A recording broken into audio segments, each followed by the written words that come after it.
tertúlia. Meu boa tarde aí para todos e todas. Hoje é dia 5 de dezembro de 2010, domingo. O verbete é o 1768, 4 páginas, 43 logias e 15 máximas. Eu quero lembrar que o detalhismo tem 11 máximas. O tema, escala interassistencial. A especialidade é interassistenciologia. Definição. A escala interassistencial é a listagem racional da disposição hierárquica dos assistentes interconscienciais existentes nas múltiplas dimensões evolutivas. Agora, na argumentologia, nós falamos da taxologia, onde tem 14 categorias de consciências, homens, mulheres, conscientes e consciex, compondo a escala interassistencial. E logo em seguida tem a caracterologia, com 15 categorias de consciências, homens e mulheres, coadjuvantes, vivendo em coexistência com as 14 componentes da escala interassistencial. Na remissiologia destacamos amplificador da consciencialidade, escala perceptiva das consciências, escolha evolutiva, faixa conscienciológica e potencialização evolutiva. A frase enfática: a autocompreensão e aplicação da escala interassistencial escancara o caminho evolutivo para a consciência lúcida por meio da potencialização do trinômio automotivação, trabalho, lazer. Você admite a teoria da escala interassistencial? Vá no esforço de pesquisar e aplicar tal escala? Agora, pergunta. Há um mês, mais ou menos, venho praticando com frequência o EV e ouvindo ou assistindo, quando posso, as tertúlias. Percebi, no entanto, uma série de ocorrências que interferem na minha intenção de conhecimento. Exemplo, tem ocorrido em casa a lâmpada que queima, lavanderia da cozinha que entope, o iPod que interrompe quando estou ouvindo as tertúlias. E pode ser interferência de assediadores, mas por quê? Se a minha intenção é positiva e penso na evolução. Não, o problema é que toda a casa precisa de manutenção. Sempre se queima a lâmpada, ainda mais agora. Isso é época de ano que queima muita lâmpada, devido à alteração de chuva, umidade e temperatura. Isso tudo aí influi nos processos. De modo que não é não, isso aí deve ser processo mesmo físico. Observa bem a sua manutenção. Outra coisa, arranje sobressalentes, arranje as lâmpadas que você usa, guarda. Todo mundo deve ter em casa uma despensa onde coloca os sobressalentes. Não é só sabonete, shampoo, não, ou pasta dental, não. Precisa de colocar lâmpada, bateria, quer dizer, pilha e outras coisas mais. Nós já tivemos verbete aqui sobre isso. Pois é. Não sei o que fazer. Tenho uma irmã que tem um rapport com animais, gatos, cachorros e pássaros, e pessoas de idade e crianças. Se algo ocorre, parece que alguém os encaminha para a casa dela. Ela pegou 4 cachorros de rua e os cria. Tem uma cadela que tem 23 anos. Mas se ela não consegue salvar o animal ou arrumar um lar para ele, ontem ela tentou pegar um cachorro de rua e não conseguiu. Ela fica tão chateada e fala que realmente Deus não existe, se ele existe é um péssimo administrador. Digo a ela que não podemos salvar o mundo. Ela me fala, se cada um fizer sua parte, não estaríamos assim. O que posso falar com ela? Olha, o melhor que você fala é para ela ver que ela já tem muita chance de estar disposta e ter mobilidade e oportunidade de salvar esses bichos. Pensa bem naqueles que nem podem andar. Ela então deve reconhecer a condição dela e abaixar a crista. Fala bem claro, tipo impacto terapia, nu e cru. O que o senhor acha de casais que moram em casas separadas e em camas separadas? Até que ponto é viável para a projetabilidade? Olha, casal que mora em casa separada, isso aí é mal feito, isso não é casal, isso é gente separada. Agora, cama separada é outra coisa. Tem gente que precisa de cama separada. Por exemplo, aqueles que trabalham em horários diferentes, um não interferir no outro, é bom a cama separada.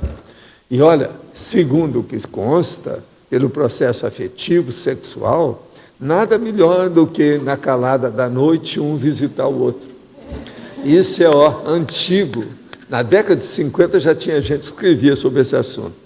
De modo que cama separada, é importante também ter 2 quartos com cama separada, em quarto diferente. Porque se um fica resfriado, o outro vai para lá até passar o resfriado para não pegar no outro. A pior bobagem que existe é o amor que pega resfriado. Isso não é amor, banana para quem tiver isso. De modo que, do ponto de vista de projetabilidade, a projetabilidade é da pessoa. Não tem nada que ver com outra pessoa. É ela que tem que ver como é que ela faz.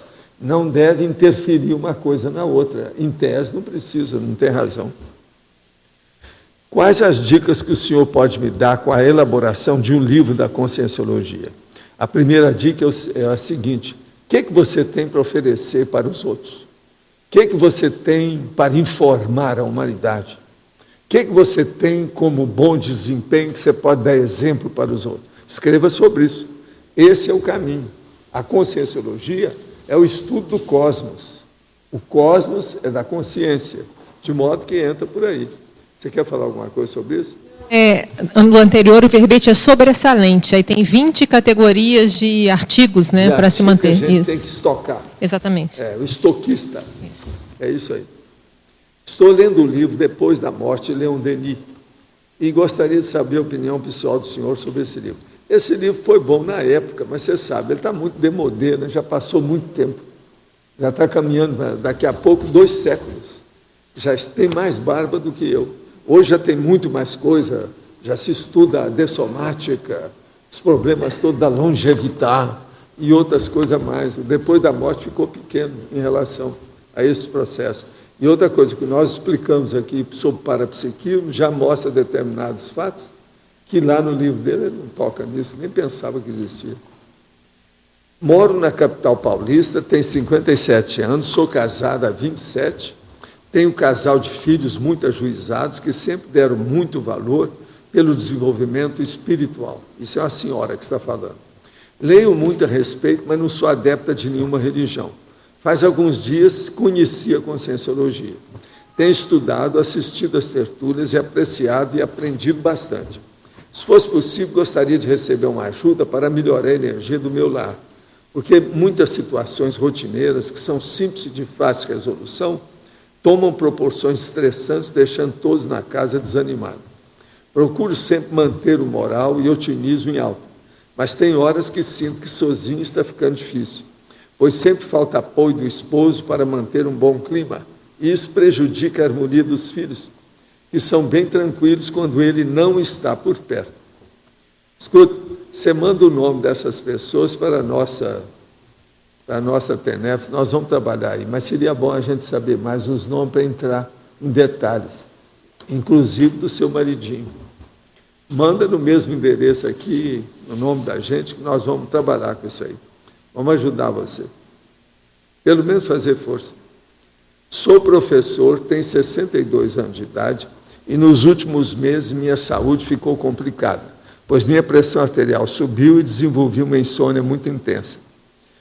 Pela recomendação do meu cardiologista, tenho tomado Lioran e Rivotril para dormir, além dos remédios antihipertensivos. Nesse sentido, o que posso fazer para voltar a dormir normalmente sem o uso desses remédios? Que técnica bioenergética o senhor recomenda? Olha, o ideal é usar o estado vibracional e arranjar uma vida mais tranquila com as coisas. Outra coisa, tem que estudar com o seu cardiologista, se não é o caso, você fazer exercício físico. Como é a sua vida de exercício físico? Se de ver o que você pode fazer. O que é que está funcionando em você que pode ser mexido. Isso aí é bom ver o cardiologista. Qualquer coisa, escuta uma segunda opinião. De que modo o senhor analisa o trabalho de Helena Blavatsky, Annie Besant e Krishnamurti? Qual é a representação energética da lei do Umbanda? O que de fato ele representa?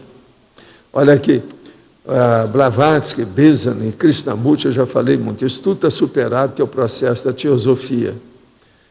Isso para nós hoje tudo é secundário, não interessa mais muito não. Agora, a representação energética da lei de Umbanda é o seguinte: a Umbanda é das seitas mais baixinhas que tem, das mais primitivas que existem, de base africana. Pensa nisso, é seita. Então, isso também está ultrapassado, demodé. A IEC, hoje é domingo, então eu vou falar pela terceira vez, é o terceiro domingo que eu falo aqui. A IEC gostaria de comunicar a todos aqueles que possuem terreno no condomínio residencial Vila Consciência e ainda não escrituraram, para que realize as escrituras dos mesmos com urgência, uma vez que são necessárias para fechar o balanço contábil e jurídico da IC em 2010. Você sabe, no fim do mês acaba o exercício desse ano 2010. De modo que quem ainda não passou a escritura, precisa ver isso. Vila Consciência. Quem é que tem terreno aí e que ainda não viu isso? Pois é, vocês já olharam? Mas, esse é o terceiro domingo que eu estou falando.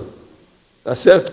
Eu acho que um domingo antes, eu vou pegar a turma, eu venho com o rabo tatu na mão aqui. A gente vê o processo da escritura de uma maneira mais legal. Agora, quero falar para vocês que hoje é um domingo, dia do Conselho dos 500. É a democracia pura na Cognópolis Foz. É a 4ª reunião do Conselho dos 500 e confraternização do Dia do Voluntariado.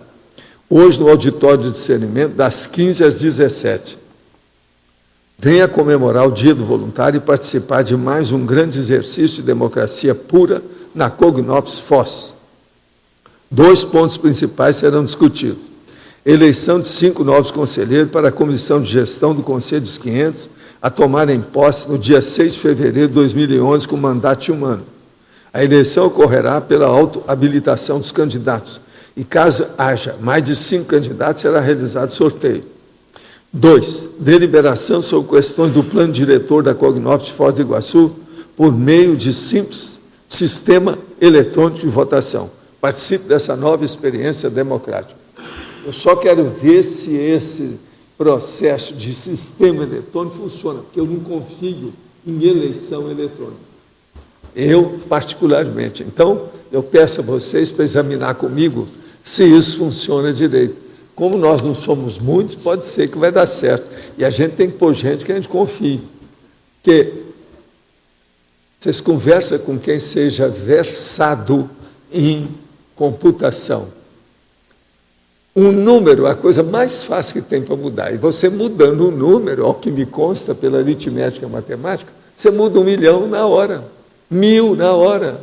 Então, eu não confio em máquina para fazer eleição. É muito difícil sair bem. Como nós somos poucos, pode ser que isso funcione. Eu quero dizer também que logo em seguida, hoje, vai ter a segunda parte do filme com duração de 1 hora e 30 minutos, do Mundo de Sofia, que é a introdução à filosofia que todos queriam ver em uma série condensada. Foi passada a primeira parte, agora vai ser a segunda parte. E vale a pena. Vai começar às 8h30 hoje. Lá acaba às 7 da noite. Aqui o filme começa às 8h30. Só uma coisa, professor Valdo. Também no Conselho dos 500 parece que vai ter uma boca livre. Pois é, isso que eu ia falar, professor Valdo. Aqui em cima. Isso que eu ia falar. Vai ter boca livre, salada de fruta, sorvete. Por favor, sejam todos bem-vindos. Está vendo aí, todas as BCs podem ir lá. Sabe o que é BC, né? BC quer dizer magrela, quer dizer bicicleta. Toda moça e mulher magra pode ir lá para comer ou beber o sorvete, ou mastigar o sorvete. É muito importante. As outras podem comer alguma coisa separada do sorvete. Sorvete, não. Eu estou falando aquelas que pode ser, são só as BCs, tá certo? Agora, eu vou sair daqui, antes das 3, estarei lá no Conselho dos 500. Quero ver quem não for, vai ter comigo também, tá certo? Eu estou fazendo uma porção aqui de desafio, duelo e competição, tá certo? Agora, eu queria indicar aqui para umas pessoas que elas têm me pedido, que estão querendo aumentar e melhorar a leitura, então estão me perguntando quais são as editoras que eu indico. Então, hoje eu vou fazer a indicação de 2 editoras. A primeira editora chama-se Editares, que tem a sede aqui. A segunda é a ArtMed. A ArtMed, que ela é muito técnica. Não fica pensando que é só coisa de medicina, porque não é.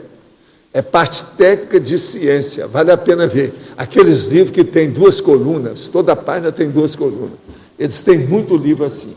Então, Editares e ArtMed. Eu estou indicando, com alto nível, alta responsabilidade, fazer isso. Agora, outra coisa. Eu estou vendo que o Felipe está aí, né? Não é ele, né? Você tem até amanhã, segunda-feira, para entregar o seu verbete, senão eu vou pisar no seu pé. Tá certo? É mais um que faltava para a gente falar aqui. Eu confio em você, hein, Felipe? Vamos dar um jeito nisso. Verbete. Agora, é incrível como é que esse povo demora para fazer um verbete. Já pensou como é que vão demorar para fazer um livro? Lembre-se, a vida passa rápida. Se a pessoa não segurar, o negócio vai embora. Agora, outra coisa, eu queria saber, tem gente da Longevitar aí hoje? Já? Não. Longevitar? É só você? Tem mais gente? Hein? Ah, tá. Então, o que eu queria fazer é o seguinte, eu quero que vocês escrevam para mim o nome que vocês arranjarem para Longevitar. Como é que é? Associação Internacional, que não sei o quê. E outra coisa, se vocês estão de acordo, para eu colocar lá no verbete, Longevitar faz a avaliação da 4ª idade.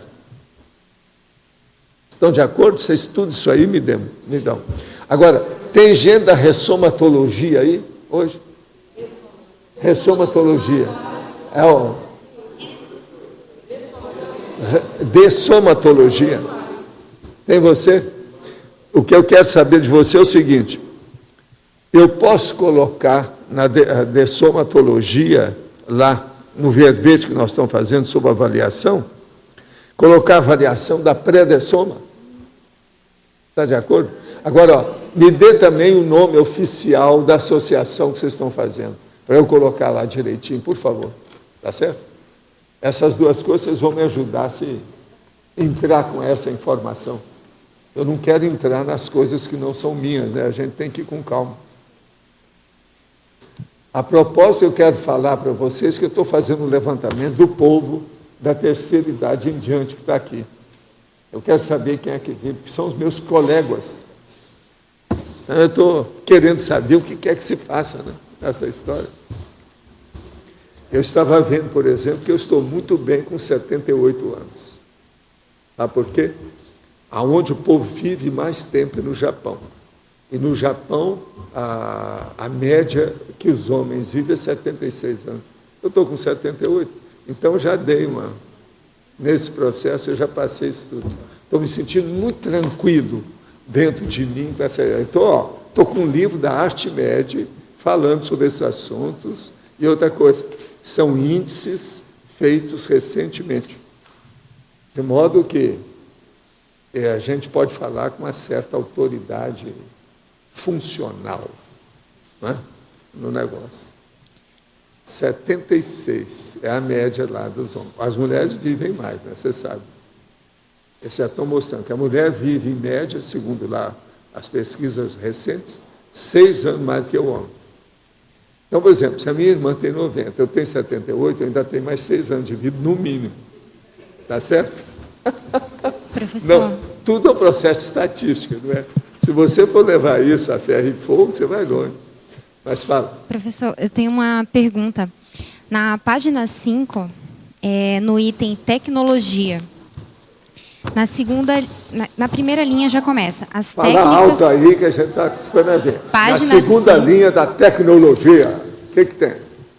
Página 5, tecnologia. Já começa ali na primeira linha. As técnicas de acesso fácil aos conhecimentos da Conscienciologia.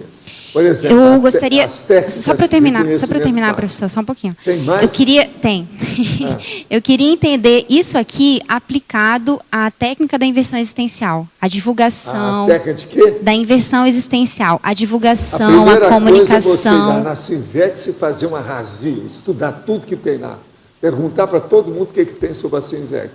Com isso, você vai pegar um conhecimento no mês, Você vai saber muita coisa, que o povo está demorando 10 anos aí para chegar lá. Chega e anota tudo, leva o laptop, digita tudo que falaram. Em pouco tempo você vai saber muita coisa. Agora, faça umas perguntas inteligentes. Por exemplo, que livro você está estudando? Qual serviço você está fazendo? Que verbete que é que você já escreveu? Que artigo que é que você já publicou? Entende? Com isso, você anda mais depressa. Você entendeu isso? Verbete, artigo, trabalho, interesse, meta. Pergunta isso tudo, para você saber o que os jovens estão pensando. Olha, a propósito, eu quero falar para você que na neurologia, aí, ó, na segunda linha, é escala interassistencial. Saiu escala interconsciencial. Isso é um erro. Outra coisa, na principiologia, está lá 2 vezes o processo da abnegação cosmoética. Mas aí, isso está em excesso, é só cortar, está repetido. Mas tem, ao todo, 7 itens no princípio. Isso já, eu acho que o original lá já está acertado.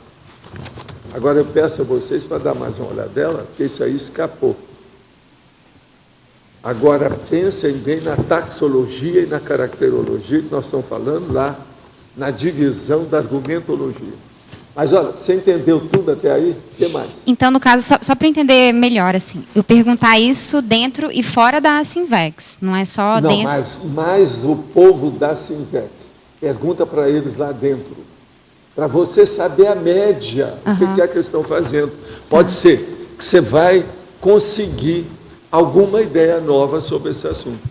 Tá. Primeiro tem que ser deles, depois você vai escutar o resto. Agora, o resto, quem é que você deve escutar? Em primeiro lugar, Apex.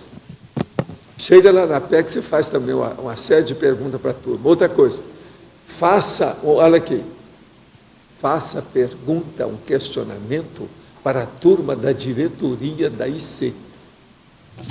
Pega um por um e fala assim, o que você acha disso? O que você acha disso? Você entende? Com isso, você vai alcançar esse conhecimento da conscienciologia mais depressa e mais rápido, e mais sério. Agora, ó, arranja umas perguntas cretiníssimas para fazer a cada um deles. Então, chega lá para o Loche, pergunta, entendeu? Agora, na Sinvex faz a mesma coisa, com todo mundo que seja da diretoria. E outra coisa, não espere que eles escrevam nem nada não, que o povo aqui é muito devagar para escrever. Faz você mesmo depressa. Escreva diretamente do laptop. Aquilo que a pessoa falar, você já anota lá. Aí você vai ter uma média. Você pode me dar alguns exemplos de pergunta? Por exemplo, a pergunta, o que é que você está fazendo?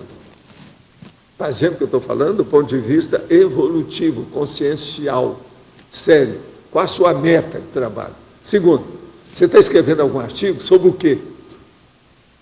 Terceiro, você já escreveu algum verbete? Aí, você não, por que você ainda não escreveu?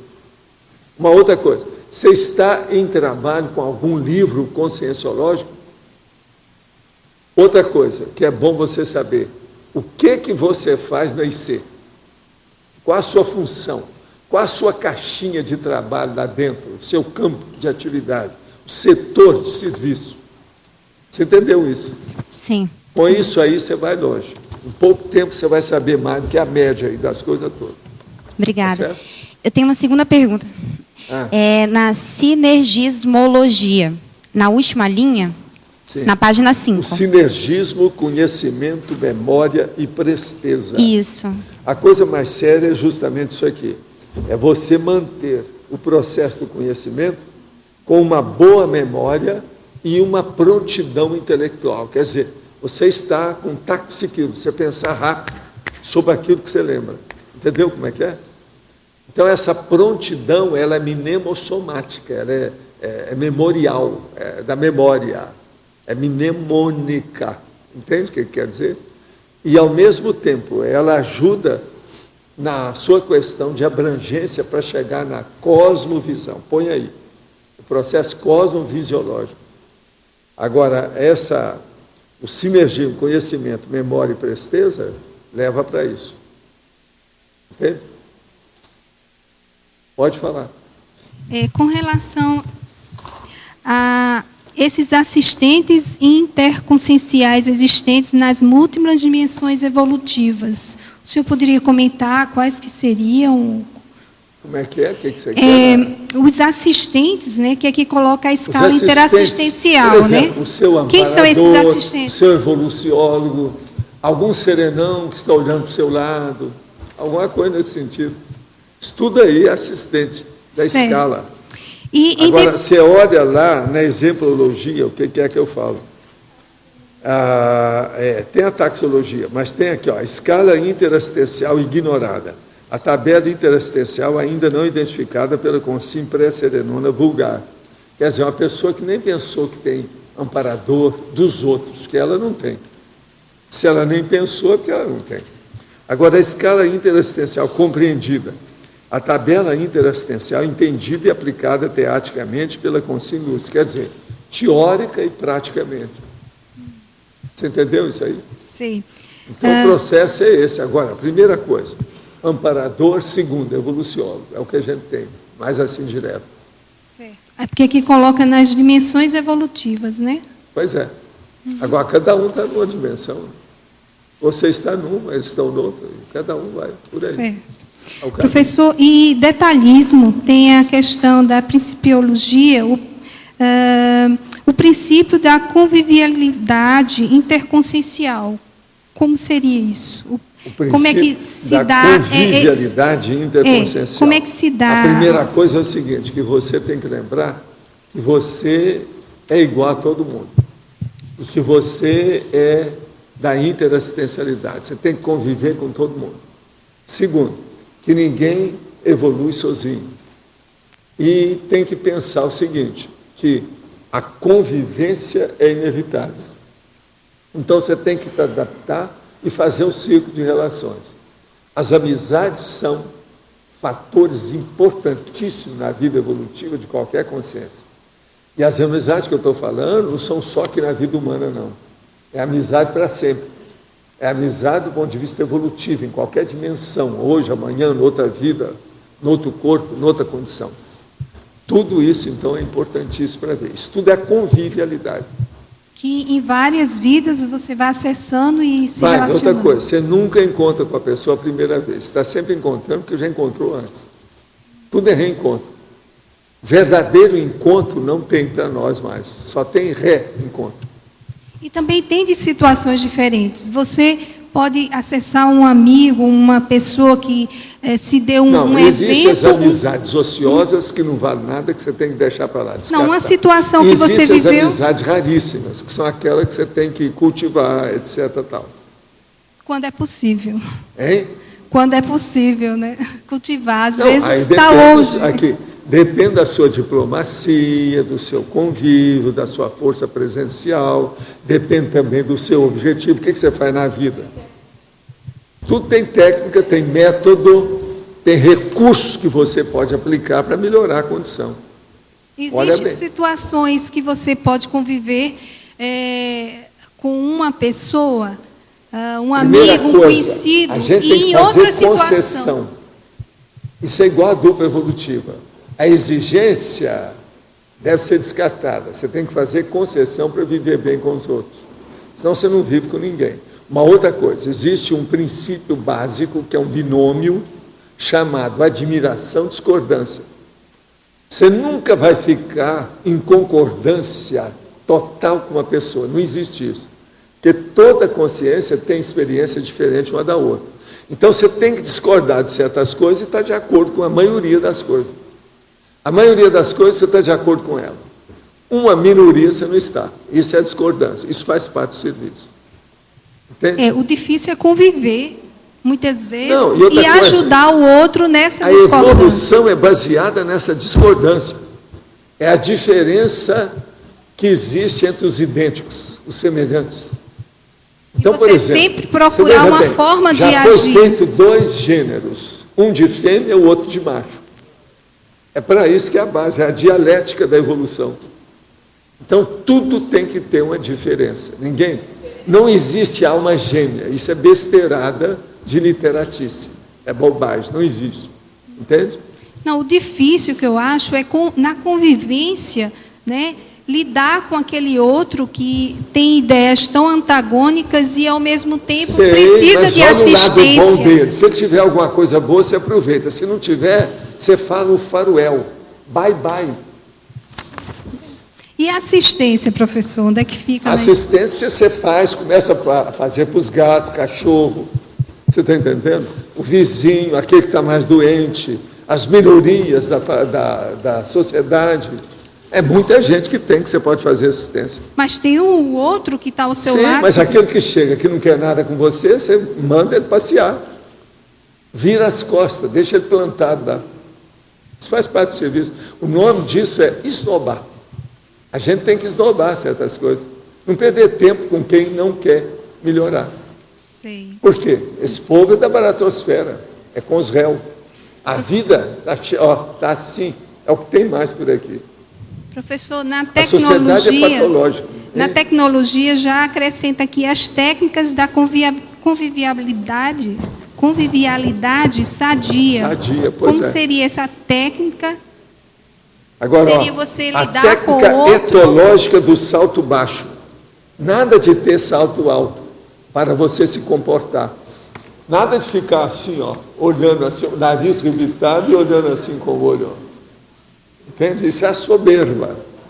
Vamos ser igual a todo mundo aí. Pelo contrário, é melhor, às vezes, de vez em quando, você ficar até com low profile, mais embaixo, para você ser entendido. Às vezes vale a pena. Professor. Você entendeu, né? Até aí, né? Certo. E também me chama a atenção a questão do princípio da evolução interassistencial. O senhor pode comentar alguma coisa? Onde é que está isso aí? Na principiologia, o princípio da evolução interassistencial. O princípio da evolução interassistencial. Isso aqui é o que nós estamos falando já há algum tempo aí. A primeira coisa é o seguinte: não há evolução sem interassistencialidade. Eu ajudo você, você me ajuda. É assim que é a evolução. Ninguém evolui sozinho. Nós precisamos de uma equipe para evoluir. É um grupo evolutivo. É o que nós chamamos de grupo karma. Agora, vai chegar num certo ponto que você vai fazer o polikarma. Então, você vai ajudar os outros sem esperar retorno. Entende? Então, isso já é o polikarma. Você já saiu do grupo, você já entrou na coletividade maior, você está na humanidade, na para-humanidade. Essa que é a técnica, é por aí. Agora, o problema todo é que esses princípios são irretorquíveis, inquestionáveis. Não adianta brigar com isso. Tem uma palavra em português que chama inconcurso. Quer dizer, não precisa mais de debater sobre isso. Isso é ponto pacífico. Entende? Então, pondera bem essas coisas. Agora aqui, outra pergunta. Alguns petistas me informaram que alguns veículos de comunicação são tendenciosos ao PSDB. Veja, Época, Estadão. Citaram o Luiz Nassif como jornalista que foi excluído por sua neutralidade política. Este acusou a revista Veja de inventar fatos contra o PT. Como não ser manipulado por falsas informações? Sim, mas olha, não é só esse povo, não. O PT tem muita coisa que fala a verdade, mas eles também não admitem. E outra coisa, tem gente que só fala a favor do PT. Tem uma revista aí que chama Carta Capital. Olha lá, que é tudo a favor do PT. Então, vamos devagar com a Andor, que a situação do Brasil está começando a ficar muito definida em matéria de comunicação. Olha bem o que quer que você faz. Agora, não seja manipulado, nem para um lado, nem para o outro. Que as manipulações são horríveis. Qual que é a capital da manipulação? Adivinha? O nome no Brasil é Brasília. Agora, outra pergunta. Faz parte de um grupo sério de estudo e pesquisa sobre espiritualidade e projeção astral. Foi proposta uma atividade de encontro astral coletivo toda quinta-feira, quarta-feira, às 2h da manhã, com o intuito de ajudar. O local escolhido foi Fernando de Noronha, no Morro Dois Irmãos. Qual a opinião do senhor sobre esse tipo de trabalho? Caso positivo, o que o senhor sugere sobre o caso? Olha, isso aqui é uma das técnicas que a gente já usava há mais de 5 décadas aí para trás. Agora, o problema é muito difícil dessas pessoas se acertarem por aí. Tem que insistir, ter muita paciência, se preparar bastante e ter muita afinidade entre aqueles que querem se encontrar. Quando a afinidade é maior entre as personalidades, ela se encontra com menos dificuldade. Agora, o problema é o seguinte: é bom ver a geopolítica, ou seja, a geografia política do povo onde mora, que não precisa fazer umas coisas muito longe, porque isso afeta a psicologia do projetor. Quando pensa que é muito longe, ele começa a fazer besteira na cabeça, bicho de goiaba na cabeça. A gente sabe que energia e consciência não tem tempo nem espaço. Não há o processo, se supera isso. Mas a psicologia influi em determinadas pessoas. Então, essa equipe que quer se encontrar fora do corpo precisa saber muito bem disso. Então, arranjar no mapa um local que seja de confluência e não de distanciamento. Essa confluência pode ajudar as pessoas. Então, por exemplo, um cara mora em Manaus, o outro mora em Porto Alegre. Então, eles vão se encontrar, por exemplo, em Uberaba, fica no meio do caminho. Então, a situação é melhor na questão do encontro. Isso tudo é experiência de dezenas de anos em matéria de projeção. Pensa nisso. Estou dando só umas dicas. O mais vocês vão tendo com o tempo. Põe tudo no laptop, vocês vão aprender muito mais coisa para encontrar fora do corpo. Agora, o encontro extrafísico pode trazer uma série de benesses, de benefícios, de coisa boa. Mas agora, até chegar lá, é preciso de muita projeciocrítica. Quer dizer, a pessoa tem que ser muito crítica para afastar, descartar todos os tipos de onirismo, de sonho, de pesadelo que ela está pensando que é a projeção. Professor. Pode falar. Aqui na página 7, na taxologia, você pode fazer uma diferenciação, assim, para ficar mais claro aqui, do número 1 com o número 2? Isca interconsciencial lúcida, isconologia, e a consim-lúcida, holomaturologia. Uma consim-lúcida, nós estamos falando que ela é lúcida sobre os princípios básicos da evolução, da cosmoética, da prioridade e da conscienciologia. A isca interconsciencial lúcida é aquela que já faz a interassistencialidade sendo lúcida. Ela já sabe, por exemplo, fazer a escagem de uma consciência extrafísica, acompanhar a ela e ela fazer o encaminhamento, que é aquele trinômio. Recepção, que é o acolhimento, a instrução, que é a orientação, e depois o encaminhamento, que é a indicação da pessoa, ou da consciência. Professor. Não desliga quando você estiver falando, não. Permaneça com o negócio que é melhor. Então, para a consciência lúcida, o que falta, para a isca lúcida, o que falta para ela é a... A isca lúcida falta ampliar o índice, o percentual de lucidez. Nunca a pessoa tem a lucidez de uma consciência livre. Então, sempre tem mais lucidez para ser alcançada. Você entendeu a diferença? Nunca a pessoa está totalmente lúcida do jeito que a gente precisava. Pode ser mais.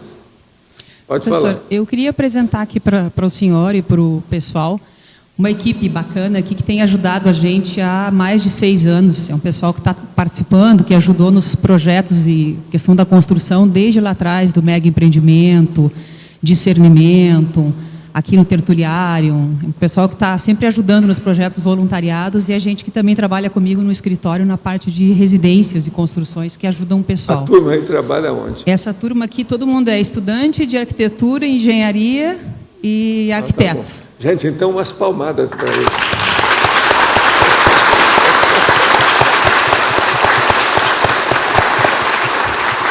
A turma está cheia de vida, as aulas são boas. Tem muita energia. O pessoal que provavelmente vai estar ajudando também no campus da Sinvex, né? Então, tem aqui a Deise e o Marcelo, que são estudantes. Duas moças bonitas no meio de uma opção de rapazes. São 5 rapazes para 2 moças. 5-2 aí o negócio. É isso?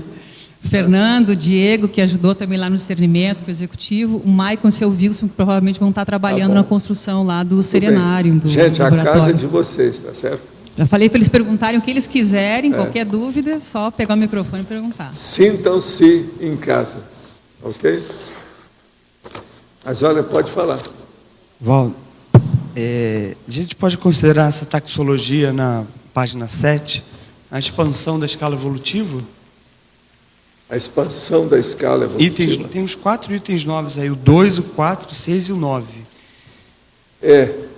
A mini peça autoconsciente, o usuário das centrais extrafísicas. Isso tudo é expansão.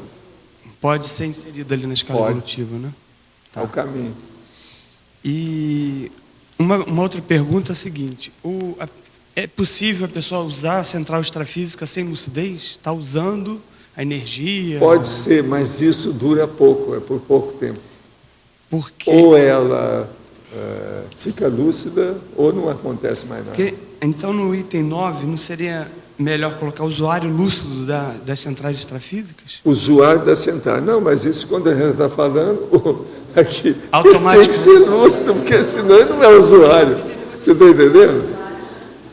Vem cá, ele tem que ser lúcido, senão ele não é usuário. Eu perguntei se pode ser usuário sem lucidez. Sei, não, mas a lucidez que nós estamos falando é o seguinte, por exemplo, um amparador chega e faz uma ligação para ele. Se ele não percebeu aquilo, não se tornou lúcido, aquilo fica por aí mesmo, não vai prosseguir. Tá. Entende? A gente tem que pensar isso. O usuário de uma central extrafísica só pode ser aquele que fez a ligação. Agora, pode ser que no início venha um amparador, força a barra, dá um extrapolacionismo, ajuda a pessoa. Isso tudo tem, né?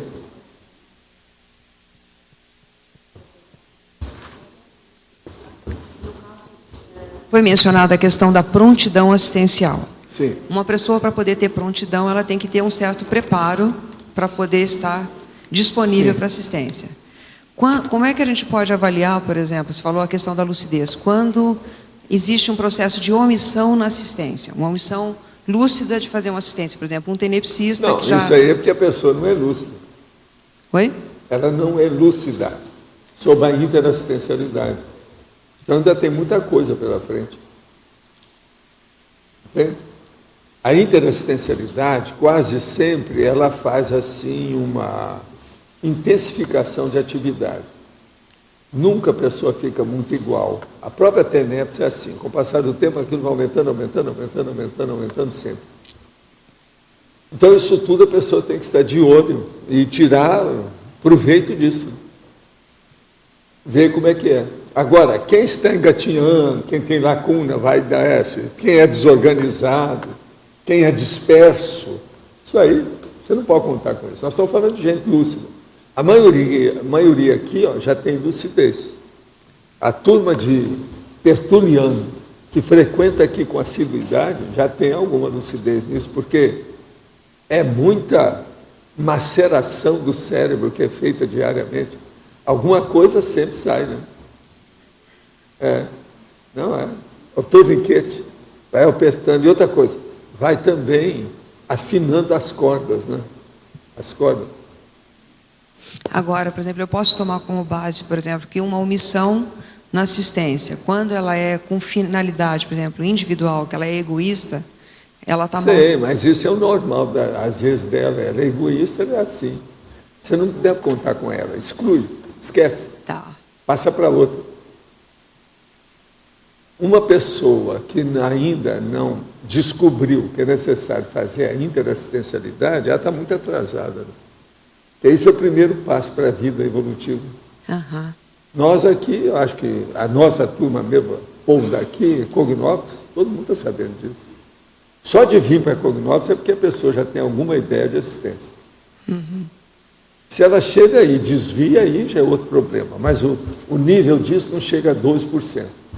É mais ou menos 11% atualmente, o povo que faz a auto-enganologia. Pela estatística nossa. Muito embora a estatística ainda não está oficializada, que a instituição está começando a aparecer ali através do Flávio. Qualquer hora aparece com ele. Professor, aproveitando aqui... Já querem pedir para você, um dia desses estavam falando aí, as estatísticas, uma listagem que eu vou te contar. Não vai no bico, não. Olha aquilo que seja essencial de início. Depois você pensa no resto, porque senão Você está entendendo? Eu não quero que você vai ficar zureta. Esse aqui é o nome. Professor? Sim. Professor, aqui, professor. Na página 7, na taxologia, o item 7, ser desperto. Ser desperto, assistente. Despertologia. Quando a pessoa é desperto, já não é um assistente, não? Pois é, por isso que a gente está falando, é para chamar a atenção. Tá, se é para chamar a atenção. Senão, o ser desperto para ter boa vida. Então a gente está chamando. Tá, então mais para chamar, né? Porque senão seria não está errado. Uhum. É redundante. Tá, não é redundante. Tá. O senhor arredondou já. Ok, obrigado. O negócio é falar a coisa clara. Tá bom. É isso? Quem é que está com? É você? Oi. O senhor tinha falado antes sobre o local de confluência, né? Que pode ajudar no encontro, criar uma situação melhor para o encontro, né? Eu comecei a pensar assim nas pessoas que também criam essa confluência na assistência, como se fosse assim, elas são pontes para ajudar ao assistente ou assistido. Como é que a gente pode identificar melhor essas pessoas? A primeira identificação é fácil. Eu vou te falar bem claro, você vai ver a lógica. A primeira pessoa que é assistida pelo assistente, se é homem, é a duplista. Se é mulher, é o duplista. Quer dizer, é a companhia da dupla evolutiva. Esse é o primeiro assistido. Então, uma dupla é constituída de quê? Vice-versa, ou reciprocamente, ou mutuamente, é o assistente e o assistido e o assistente. Por isso que tem a cabeça do casal, tem essas coisas todas. Quem tem mais jogo de cintura com estado vibracional, quase sempre é a cabeça do casal. Presta atenção, que começa por aí. Agora, o que é a dupla evolutiva? Nada mais do que a pinguela para a mega fraternidade. Entende? É a pinguela. Vai lá. Quase sempre é aquela ponte feita de corda, que balança muito a hora que a pessoa vai andando, sabe?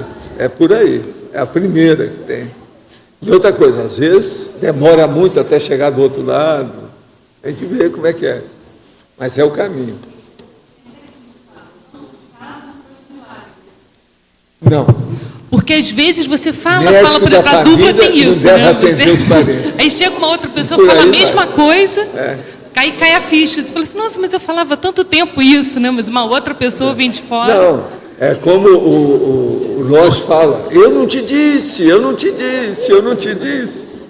Isso aí já era. Esse negócio do não te disse não interessa mais, porque depois da porta arrombada não adianta pôr fechadura. O processo é antes.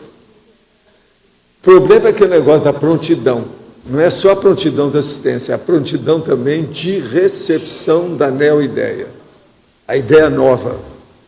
As pessoas têm que estar preparadas para isso. Isso é que chama neofilia. A pessoa gosta da coisa nova. Ela não pode ser neofóbica, ela não pode ter medo da coisa nova. Esse é o caminho.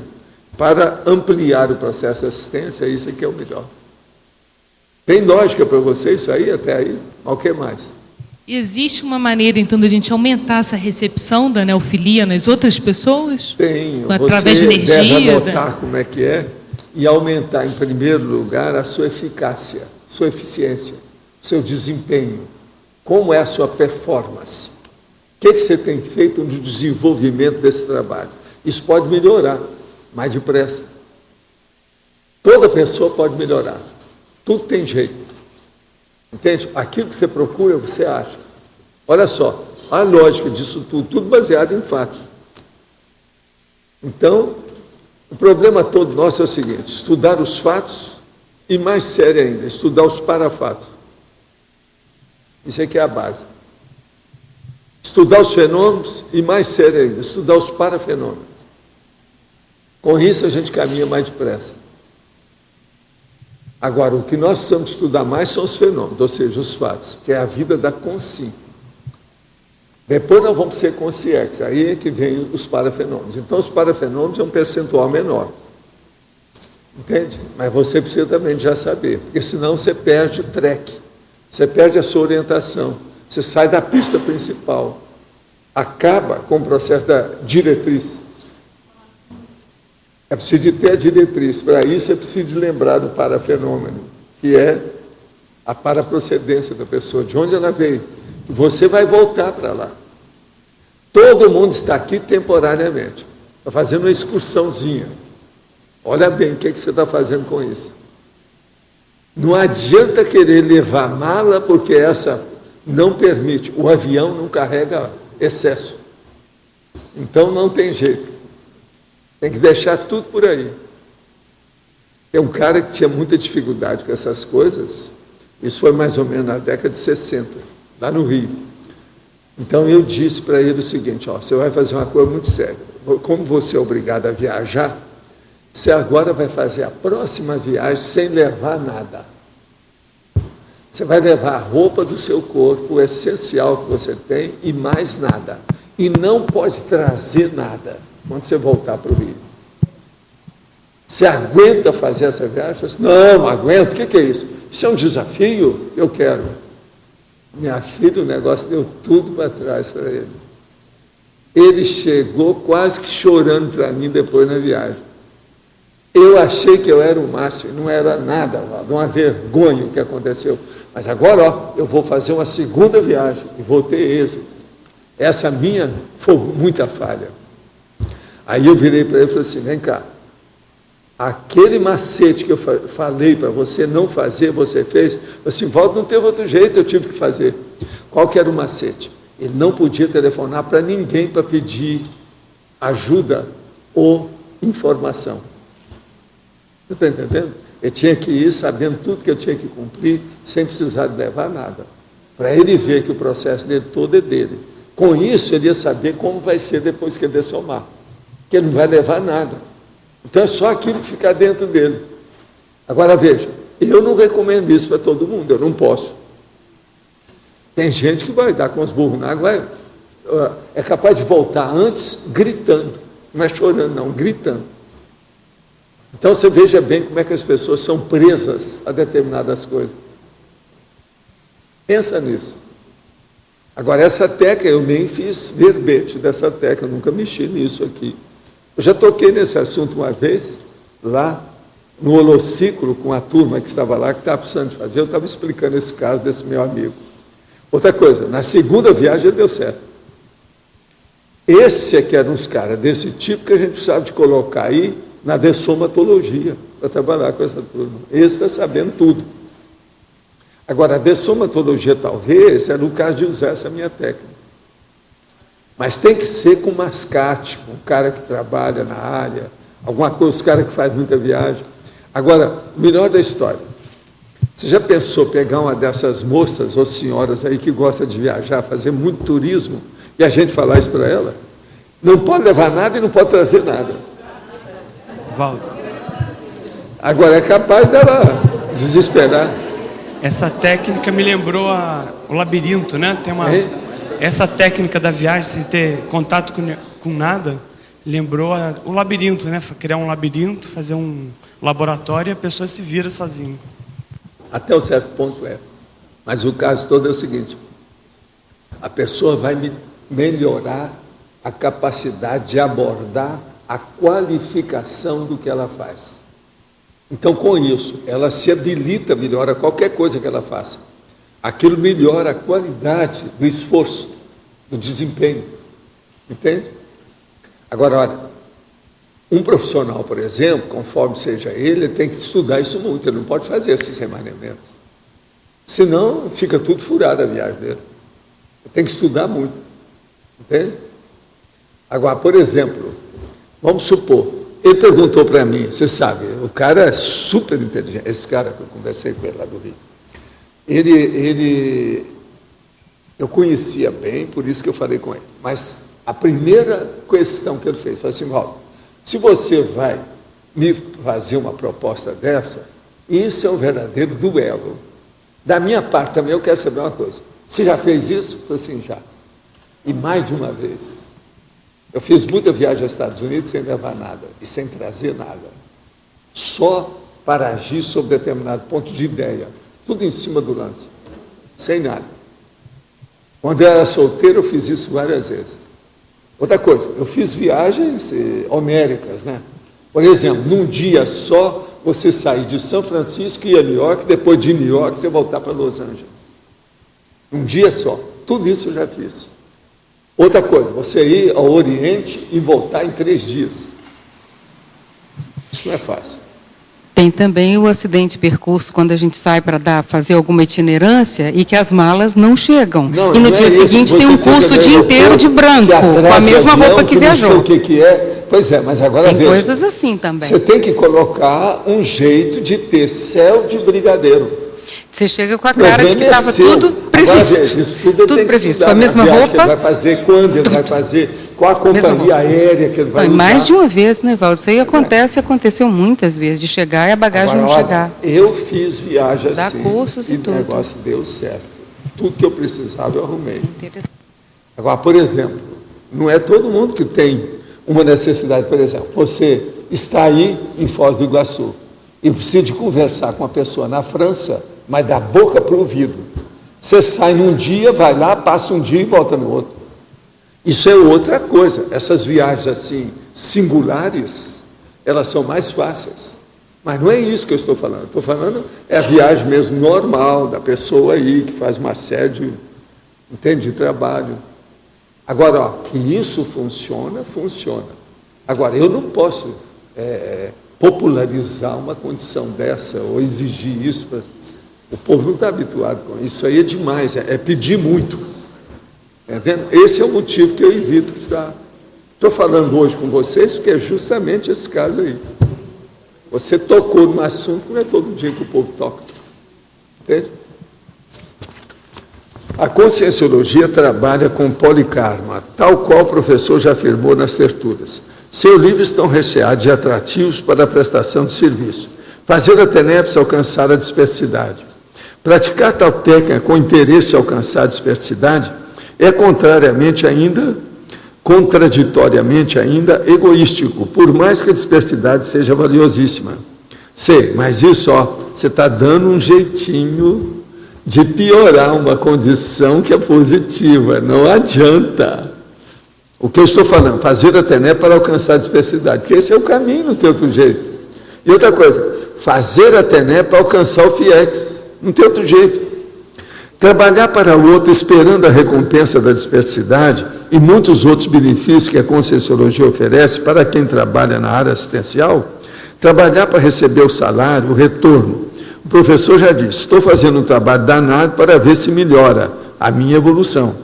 O professor não diz, estou fazendo um trabalho danado para outras consciências, porque precisam. Assim é que é, e só. Ainda esperando, por mais que seja bom o retorno da evolução, onde está o polikarma? O polikarma está que uma pessoa que pratica a tenepse, ela é obrigada a fazer o polikarma no tapa, à força, faca no peito, não tem outra saída. Eu te pergunto, agora eu faço isso há quanto tempo? Faz mais de 50 anos. Eu estou fazendo o polikarma ou não? Eu estou pensando em mim ou estou pensando nos outros? E a vovozinha vai bem com você? Presta atenção, como é que fica? Vamos entender. Agora, você está querendo se salvar. Ele está se defendendo da condição dele, que ainda não chegou nisso. Tem gente melhor do que você, lembre-se disso. E outra coisa, gente que às vezes estudou menos do que você e está numa condição melhor do que você. Sai dessa. Como é que fica? Vamos pensar em uma coisa dessa. Agora, pensa positivo na história, mas não fica arranjando malandragem, tipo carioca, para saltar de banda com a situação. Não adianta. A polikarmalidade existe, e eu te digo, a partir da tenepse, presta atenção, pega o meu manual da tenepse, olha bem, o que é a polikarmalidade? Ele está forçando a barra. Esse aí é um negocinho sofisticadinho. Ele é muito inteligente. Ele é muito inteligente. O senhor falou agora há pouco sobre manter amigos. Todas as pessoas com quem convivo não aceitam as ideias da Conscienciologia. Tá.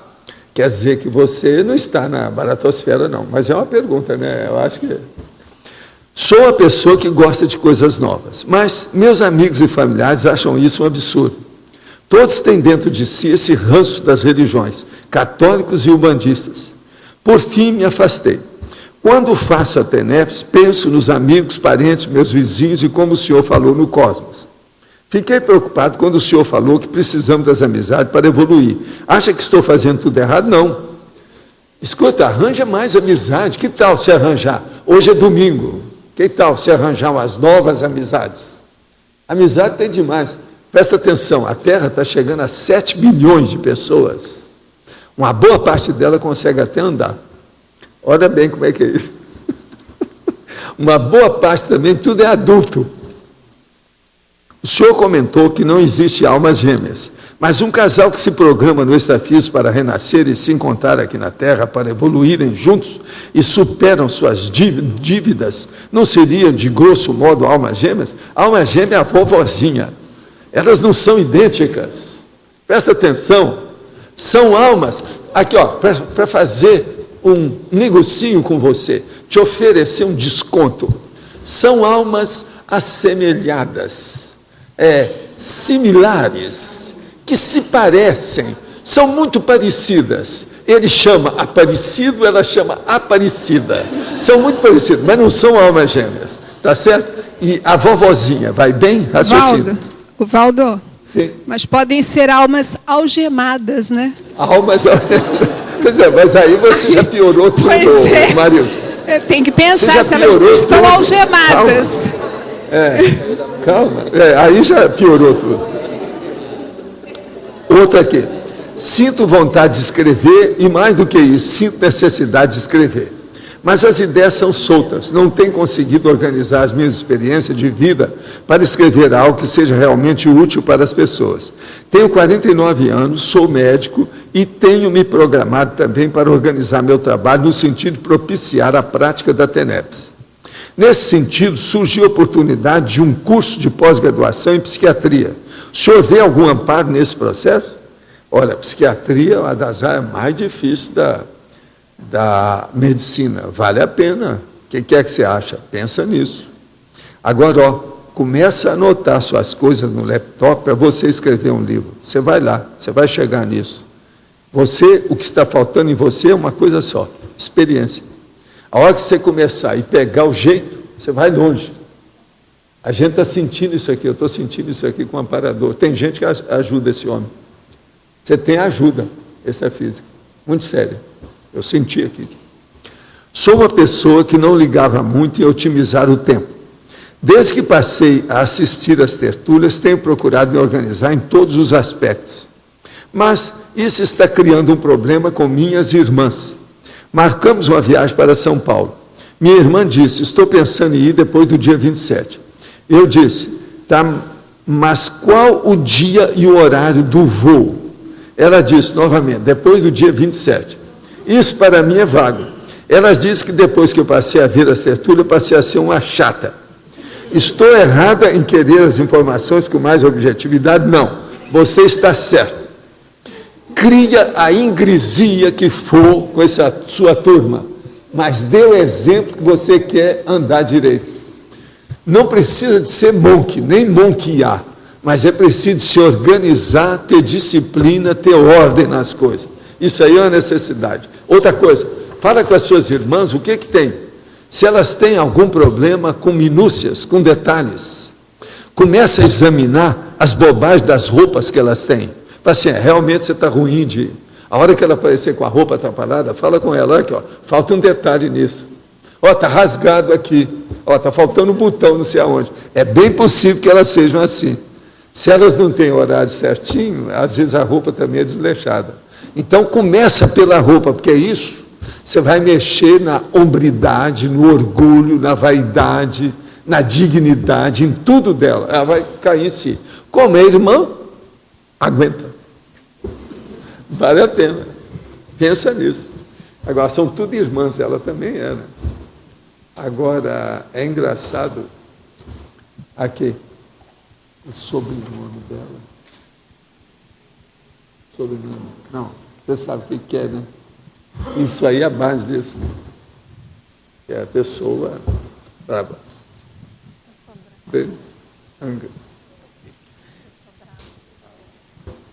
Professor. Agora, gente, o que mais? Quem é você? Pode falar, papai. Página 7, em taxologia. Sim. Item 1 e 2. Que número?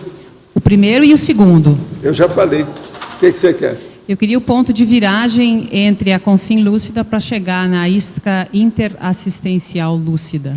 Não, o processo todo é a pessoa começar a fazer assistência, ver tudo o que ocorre o tempo todo através do estado vibracional. Começa pelo estado vibracional. É aí que ela faz o ponto de viragem. Sem isso é difícil. Uma pessoa pode ser lúcida, mas não cuidar do parapsiquismo. Só cuidar da vida física aqui, ó. Dia a dia, o variado, arroz com feijão. Vamos pensar nisso. Professor, o foco do parapsiquismo, o senhor sempre traz a ideia da organização. Então, o ideal é a pessoa inserir o parapsiquismo na sua rotina útil para conseguir dar mais valor e trabalhar. Mais depressa possível, se for possível.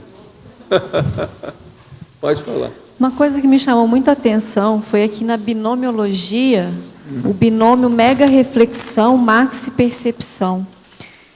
E quando... Mega-reflexão, maxi-percepção. Mas veja, a técnica das 5 horas de auto-reflexão é para chegar nisso aqui, para ampliar a percepção da pessoa. Eu queria que o senhor... Agora, ó, essa percepção é lembrar, é percepção mais mental. Essas são as faculdades mentais. O processo, por exemplo, da elaboração do pensamento, o juízo autocrítico, o processo da associação de ideias, entende? É ampliar isso aí.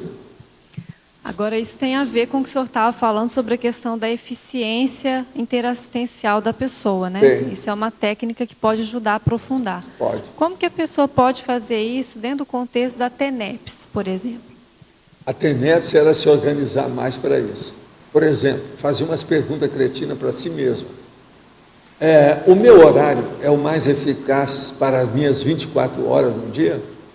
Isso aí é a primeira pergunta. Porque tem gente que arranjou um horário do jeito que foi desde o primeiro dia que começou e nunca raciocinou sobre isso. Ela não investiga, ela não pondera. Então, ela tem que ver, por exemplo, se eu mudar o horário, quais são as desvantagens, quais são as vantagens. Tudo isso, fazer uma listagem disso. Uma outra coisa, outra pergunta que eu tive. Que nível que é o meu de contato e interlocução com o meu amparador? Eu já consigo alguma coisa? Qual foi aquilo que eu vi como um parafato mais sério que eu que eu consegui captar do amparador, até o momento? Agora, a hora que você descobrir que teve alguma coisa que aconteceu nesse sentido, você vai perguntar para você o seguinte: por que isso aconteceu? Qual foi a causa? Eu posso repetir isso que eu vou conseguir mais. Você está entendendo como é que é? E por aí você começa a fazer as avaliações da sua TENEPS. É isso que eu falo para a pessoa estudar a TENEPS. O ideal é você escrever o seu manual da TENEPS pessoal. Não é aquele que eu escrevi. Aquele eu dou as dicas iniciais. Mas o melhor livro de TENEPS é o seu, que você está escrevendo para você. Pensa nisso. Isso através do laptop, você anotando os dados, você vai longe. Uma pessoa em 3 anos, ela pode fazer um manual da TENEPS pessoal melhor do que o meu. Muito melhor. Porque é para ela, com todos os requintes, você está entendendo? Do perfil dela, a tendência dela, os desempenhos dela, as possibilidades, potencialidades e potenciais dela. Pensa nisso. Uma loucura. O que é que pode aparecer nisso? Enorme. Você entendeu, né? Começa a fazer isso agora. Tem algumas pessoas que já estão fazendo esse manual da TENEPS pessoal, que eu tenho indicado isso já faz alguns anos. Tem alguns aí que estão fazendo. É que eles não gostam de mostrar essas coisas, sabe? Tem muito tenepsista que não gosta de falar da TENEPS dele. Valdo, em relação à educação infantil, você comenta o processo de ensinar para a criança mexer com dinheiro e com energia, né? Em relação à criatividade, desenvolvimento da criatividade na cidade, o que você sugere? Que você criatividade, acha mais eu importante acho que tem para que criar? usar a técnica da superdotação. Chega para a criança e fala assim, o que você quer para você criar, fazer alguma coisa. Então você dá tudo que ela quer. E não exige muito não. Mas para a criatividade? É o jeito, isso é a superdotação, é a técnica que a gente usa. Entende? Mas eu já fiz isso e deu certo com muitas crianças. Mas de uma maneira genérica, independente se a criança for ou não superdotada. Não, é todo mundo, que a criatividade todo mundo tem. Sim. O maior louco, ele é criativo. Vê o processo da motivação e... A criatividade é uma condição da consciência que independe da saúde. É muita gente doida no hospital que cria as coisas.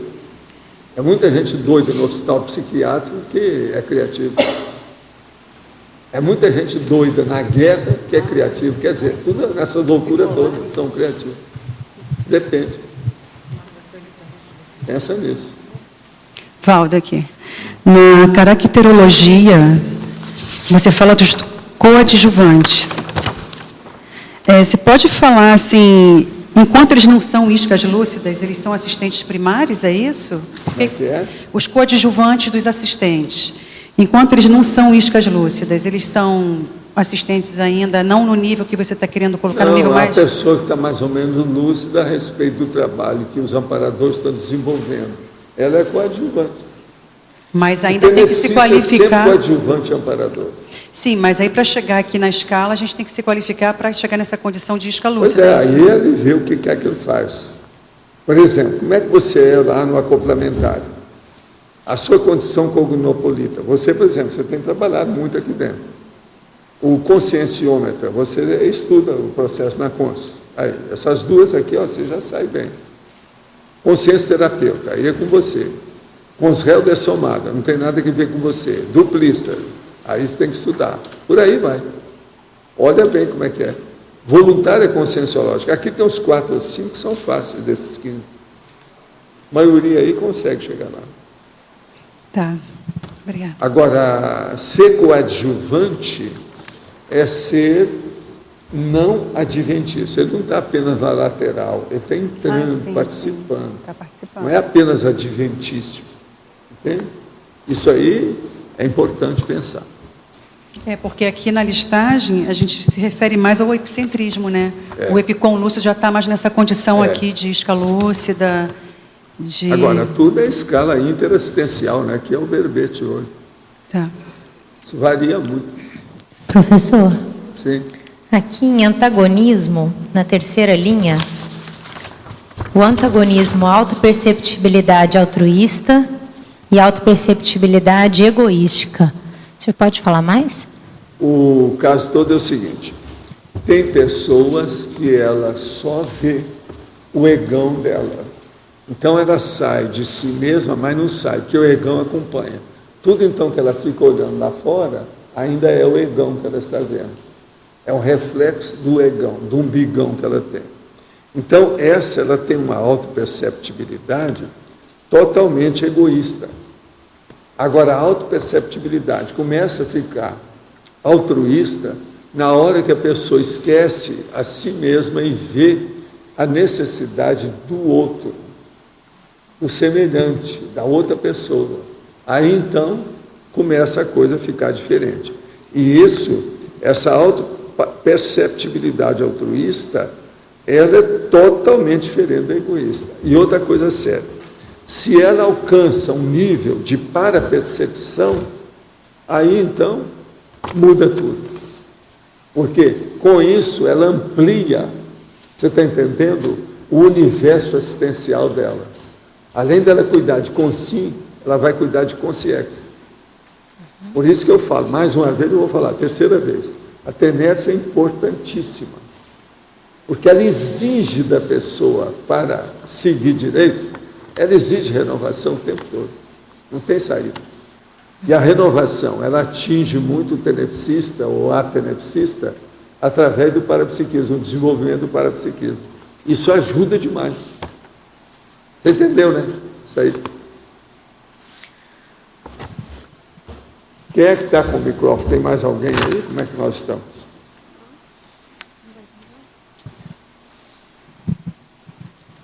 vocês vão ver que as categorias de consciências, compondo a escala interassistencial, eu fiz na base do índice evolutivo, das faixas de evolução da consciência.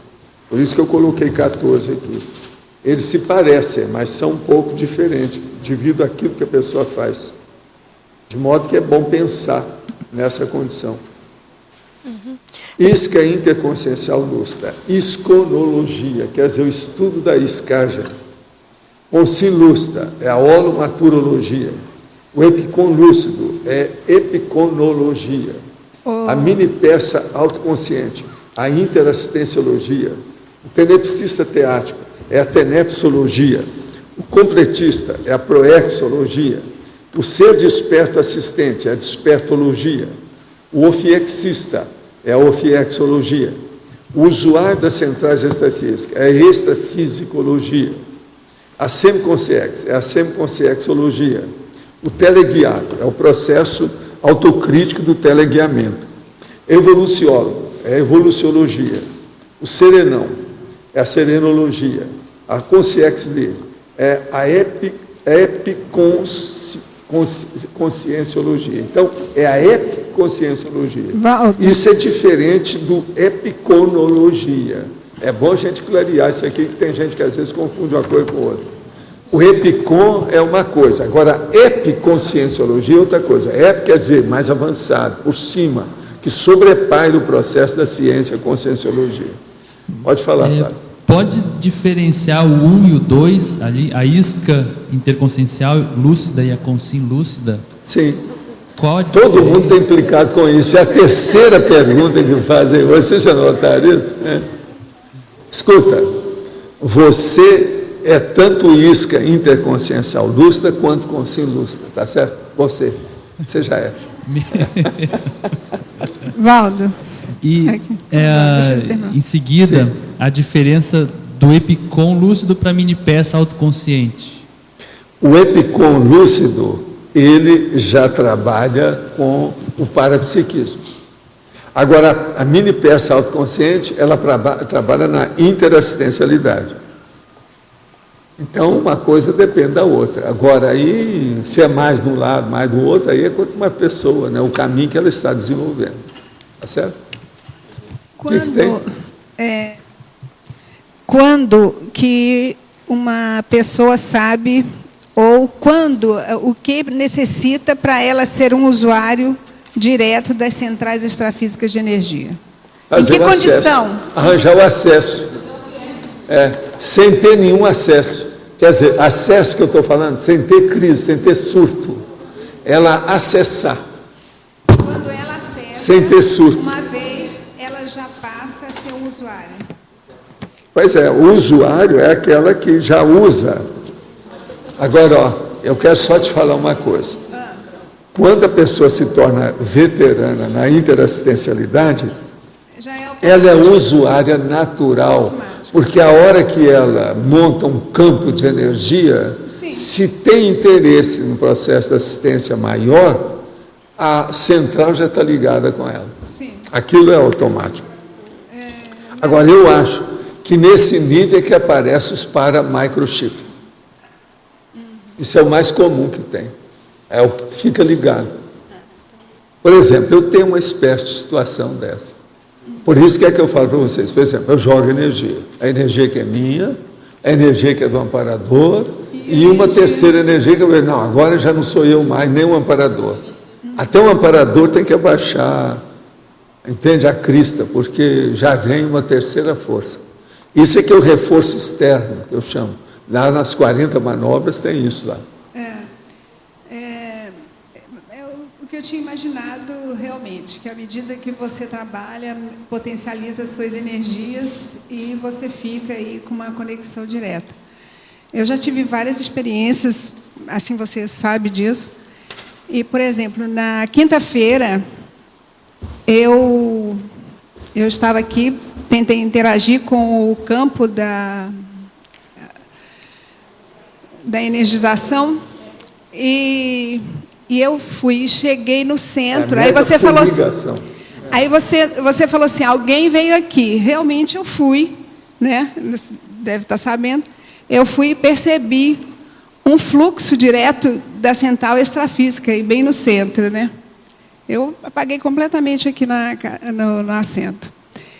Então, eu tinha isso na cabeça, que à medida que você trabalhasse, você acessaria isso e seria uma condição. Agora, uma coisa que eu queria te pedir, que já me pediram aí, você falou aí, agora há pouco, outro dia, anteontem, sobre os processos das energias que você leu de outras fontes que eu escrevi. Fala aí que a Adriana escreve aqui para a gente dar para a pessoa lá depois. Onde é que você leu, que estão querendo saber, além das 40 manobras, onde é que tem mais? É no Fala para ela. 200 Teática, na página 91. E onde eu apresentei o trabalho lá no seminário de pesquisa, foi muito legal. Você já publicou algum artigo nisso? Eu estou querendo... publicar também, depois você dá para ela. Não, mas fala aí, qual é o segundo? Na página... Na página 586 do Projeciologia, tem as 39 manobras. E na página 91 do 200 Teática, tem as 42 manobras. E vão sair as minhas 52 no artigo. O Flávio vai fazer a revisão para mim. Vocês estão cheios de manobras. Para publicar. Está todo manobroso aí. Agora aqui. Há cerca de 4 meses, perguntei sobre ambiente de trabalho, penitenciário e hospital. Assumi a vaga de psicólogo no Hospital Regional do Litoral, em Paranaguá, no Paraná, na UTI geral e semi-intensiva, e também na ala pediátrica. Pude ter a vivência da mega euforização, felicidade, bem-estar, energia para trabalhar 24 horas. Realmente algo indescritível. Foram 4 dias ininterruptos. Mas o que me fez escrever foi para a direção, foi para informar que no dia 1º de dezembro apresentei a proposta à direção do hospital para criar um núcleo de estudo da espiritualidade sob o enfoque da projeciologia e conscienciologia. Tive que usar o termo espiritualidade para criar link com a visão biopsico-sócio-espiritual da OMS e justificar a criação desse núcleo. A proposta foi aceita e, a partir da próxima semana, estarei organizando a primeira reunião do grupo. Manterei contato para poder pensar no intercâmbio futuro. Está muito bom. Ele é de Paranaguá. Vamos ver isso aí. Vamos em frente. Muito bom. Não estou me achando melhor que ninguém. Por mais que eu ache que praticar a TENEPS para alcançar a dispersidade não seja policarma, quero praticá-la. Estou engatinhando e tentando dominar o EV. O nosso amigo está se defendendo. Existem vários conscienciólogos que têm consciência que são melhores do que eu. Você, a Sirlene Couto, o Wagner Alegretti. Já deu os nomes. Olha, membros. A Sirlene mais o Wagner são fora de série. Não julgo que estou me achando melhor que os outros. Como já houve numa prova de conscienciologia, o melhor é combater os argumentos do argumentador do que combater o argumentador. Eu quero apenas que o senhor esclareça meu ponto de vista, uma vez que pergunto para você, é porque te considero orientador, tá certo? Mas você entendeu? Quando eu falo que a policarmalidade é exercida na TENEPS, é óbvio. Eu já expliquei isso milhões de vezes aqui, não é isso? O problema é esse. Por quê? Você não sabe quem é que você está ajudando, não há retorno daquilo que você faz. Como é que fica isso? Pensa bem, situação é diferente. Agora aqui, saí do trabalho de vendas porque gostaria de um serviço melhor para meu bem-estar, mas só aparece serviço nessa área. Qual o melhor caminho para sair desse processo? Insista que às vezes você vai arranjar um emprego melhor. Vai insistindo. Agora você me dá o papel aí. O que você escreveu? Professor. Professor. Sim. Aqui no binomiologia, interassistencialidade e inventividade. O senhor falou agora mesmo sobre para-microchip, né? Qual que é a associação? Tem alguma? Interassistencialidade e inventividade, aqui, às vezes tem. Se uma pessoa ela tem já um nível muito avançado de interassistencialidade, pode ser que ela tenha o paramicrochip. Se a interassistencialidade envolve o processo parapsíquico, às vezes tem. O problema é a pessoa ver. Como hipótese, isso tudo é possível. Você entende? E aí a inventividade tem a ver também com acesso ao amparador da outra pessoa? No processo assistencial? Isso aí que começa mais. No início é isso. Agora, com o passar do tempo, a pessoa vê direitinho que isso ocorre. Então, vem o amparador do assistido, quer dizer, do candidato a ser assistido, que trabalha ou conversa ou tem uma interlocução com o seu amparador. E o seu amparador dá inspiração para você. Quando faz esse triângulo, tudo dá certo. Agora, eu geralmente, quando a coisa é muito séria, mas ocorre um negócio desse, eu me dedico mais àquele caso. E aí a coisa já transcende tudo que a gente mexe. Você entendeu, né? Ok, obrigada. Professor, aqui no grupo tem 2 perguntas, então eu vou representar porque ninguém quer pegar o microfone. Então eu vou fazer. Seja porta-voz autêntica. Então vamos lá. A primeira delas é aonde a pessoa vai quando morre, e a segunda delas é o que o senhor acha da Bíblia. O que eu acho de quê? Da Bíblia. Primeira coisa, uma pessoa quando morre, ela continua sendo o que ela é. Ninguém vira santo de uma hora para outra.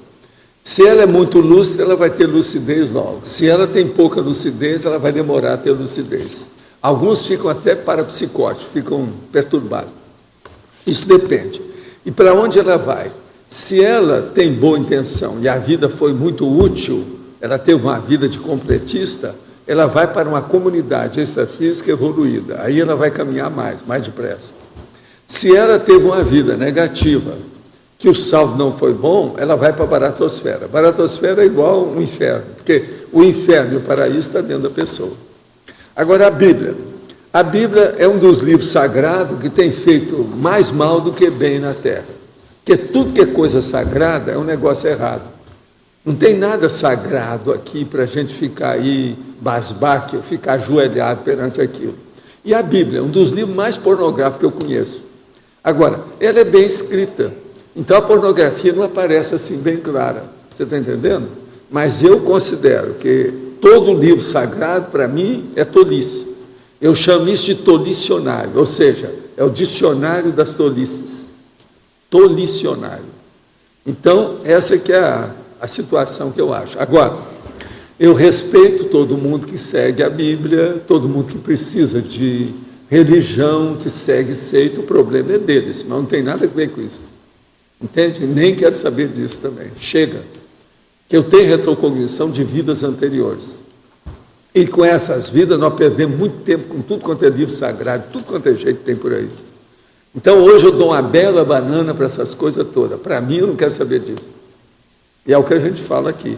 O problema nosso é de pesquisar e não de seguir as coisas que já sejam dogmáticas. A Bíblia é dogma. Novo Testamento, Velho Testamento, tudo é dogma.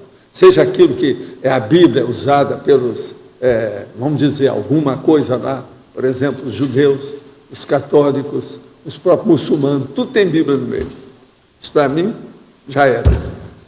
E outra coisa, eu considero que uma das piores coisas que tem na Terra atualmente é a superstição religiosa, ou seja, o fanatismo religioso.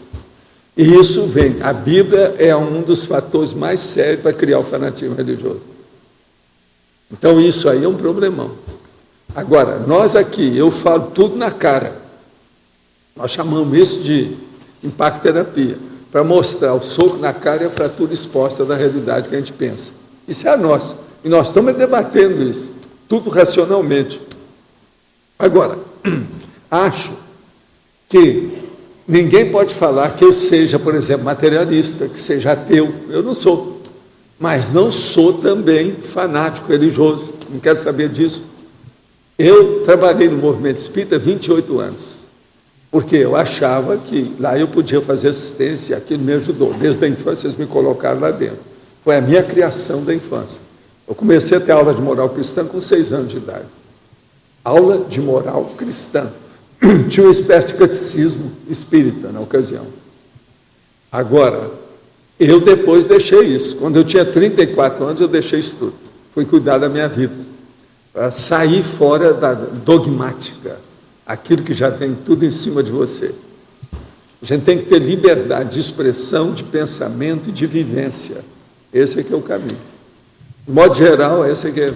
Só para concluir, professor, o senhor podia falar um pouquinho mais da baratrosfera? O que é exatamente a baratrosfera? A baratrosfera é o lugar que as pessoas que são alteradas, então, por exemplo, os psicóticos, esse é físico, aquelas pessoas que são dementes, aqueles que são psicopatas, que têm alteração, não só os débeis, como os imbecis, porque dentro da oligofrenia tem a imbecilidade, a debilidade mental, a imbecilidade e a idiotia.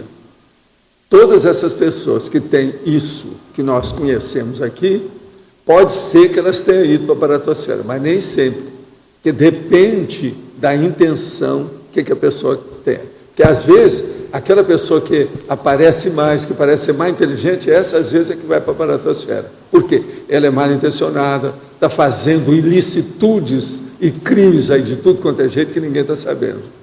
Então, esses vão direto para aquela condição negativa. Por quê? Chega lá, ele vai ter uma melancolia extrafísica. Essa melancolia cria problema para a pessoa. É um problema sério para ela.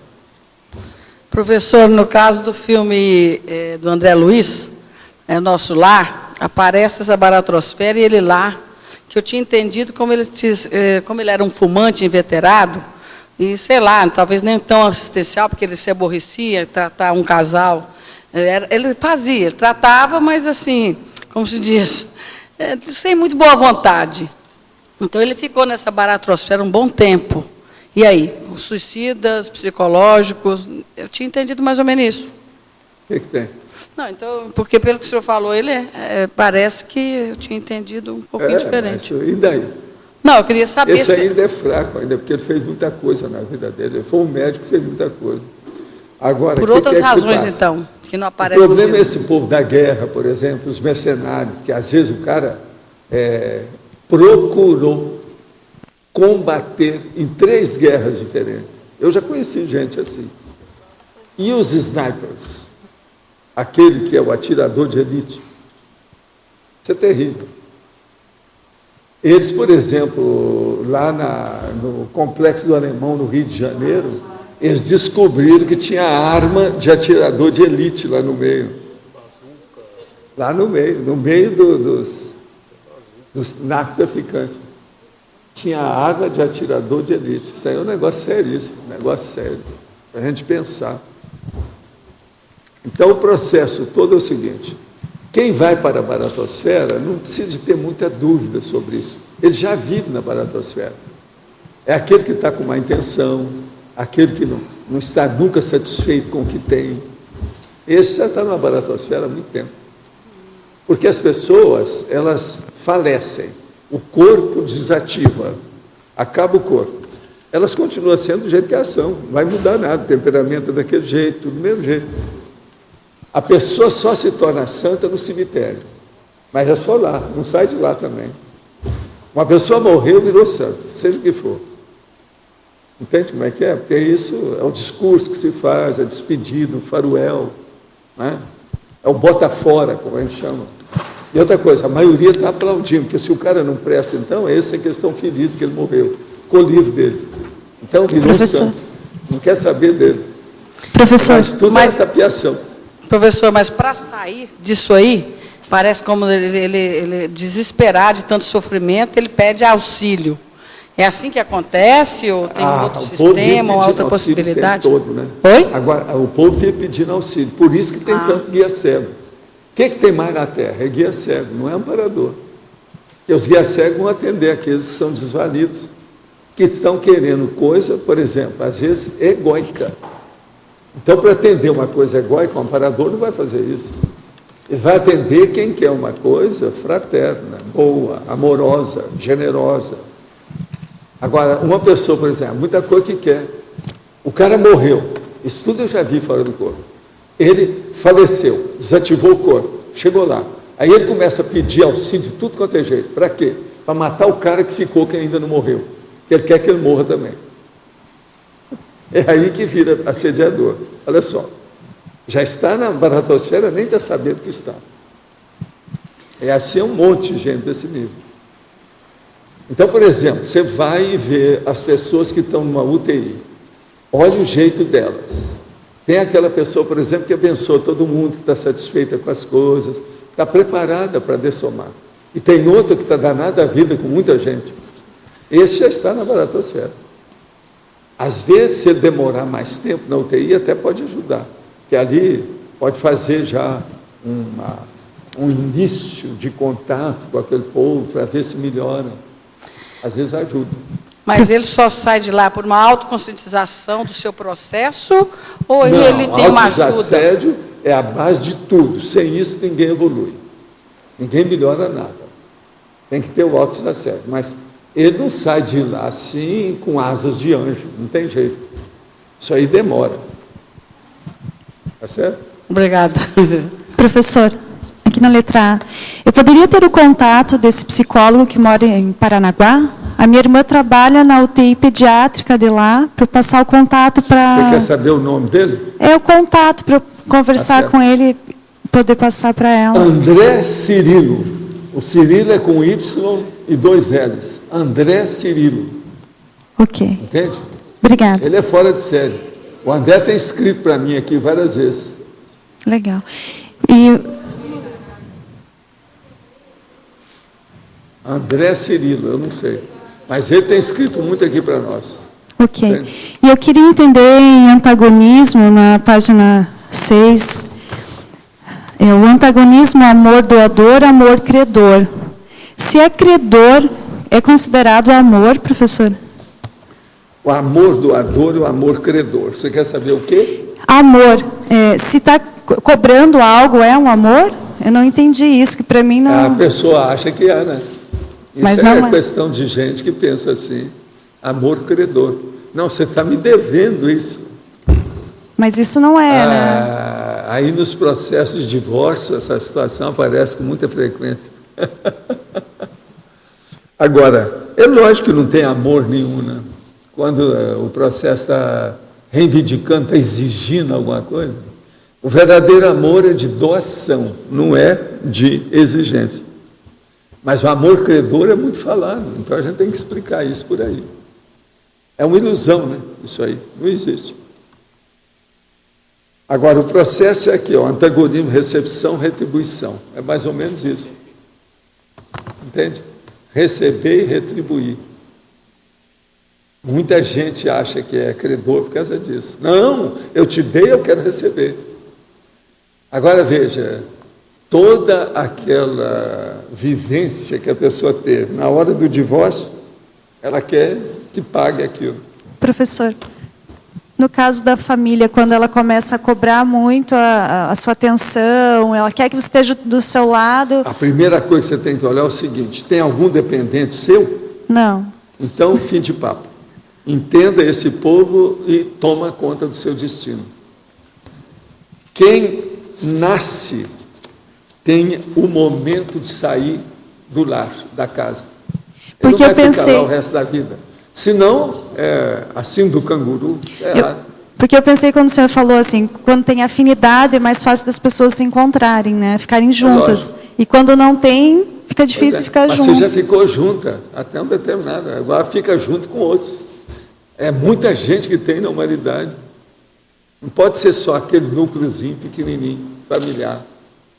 Então, a família nuclear é o início do princípio do começo, mas não é tudo. Tá certo? Tem mais alguém aí que está com o microfone? Como é que nós estamos? Pode falar. Microfone aí para o nosso chefe do cinema, o gerente do Cine Clube. Viva a vida de Sofia. O mundo de Sofia. Hoje tem a continuação. Valdo, queria saber sobre esse mesmo binômio que o pessoal já perguntou aqui, da interassistencialidade e inventividade.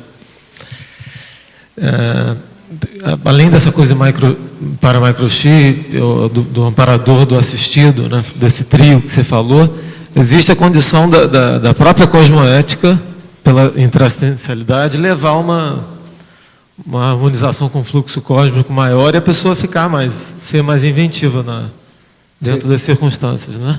Diretamente, que eu digo. Quando a pessoa começa a ficar muito assistencial, ela amplia e aprofunda a criatividade.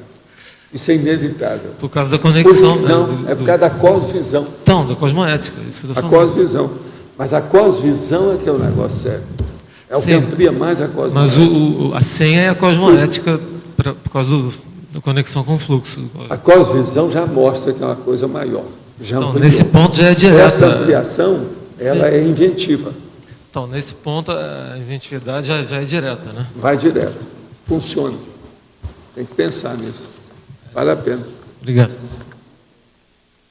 Agora, nessas questões todas aqui, o problema mais sério que eu vejo em tudo isso é a pessoa ser constante. Para isso, ela precisa ter ordem, ela precisa ter disciplina, precisa ter método, ela precisa de ter organização. Se ela começa a deslanchar com organização, ela caminha mais depressa. Pode falar. Professor, a consciência parapsicótica pós-dessomática, ela encontra-se na baratrosfera, numa comunidade mais avançada? Não, ela fica entre os seus pares, em qualquer lugar. Baratosfera, mas pode ser em qualquer lugar. Até na casa lá da sua vizinha. Qualquer lugar baratosfera. Ela pode estar nessa onde condição em qualquer local. estão os afins da baratosfera. Os doidos, os alterados. Isso é a baratosfera. Tá certo?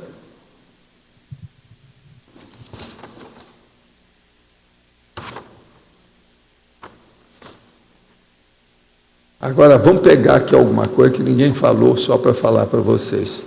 Na polinomiologia, nós temos o polinômio, atenção dividida, pangrafia, cosvisão, cosmoconsciência. Um dia desse nós falamos desse polinômio aqui. Ele é a base de certas coisas e a interassistencialidade fixa esse polinômio. Agora, o outro aqui, o polinômio percepção, percepciologia. Para percepção, para percepciologia. Também, com a interassistencialidade, isso aqui se amplia. Agora, o outro polinômio, fatos, versões, para fatos, para versões. O que interessa mais seriamente aí é a hora que a versão fica fidedigna. Mas ainda mais séria ainda, é a hora que a paraversão fica fidedigna. Ela fica mais dentro dos processos. Então, a pessoa caminhou mais com o processo parapsíquico. Isso é importantíssimo aí no caso. De modo que esses polinômios, às vezes, fazem a pessoa pensar caminhando para a cosvisão. Por isso que tem, no mínimo, 4 termos, 4 elementos de propósito, para a pessoa pensar. São 4 itens. Agora, para chegar até lá, existem os trinômios, como nós estamos falando aqui. Por exemplo, o trinômio cognosciologia, autocognosciologia, paracognosciologia. Uma coisa é a pessoa ter um conhecimento geral. Outra coisa é ter o conhecimento dela mesma, que é o autoconhecimento. E outra coisa é ter um conhecimento parapsíquico, que aí amplia tudo. Então, esse caminho, esse trinômio, caminha para aquele outro que nós falamos do polinômio.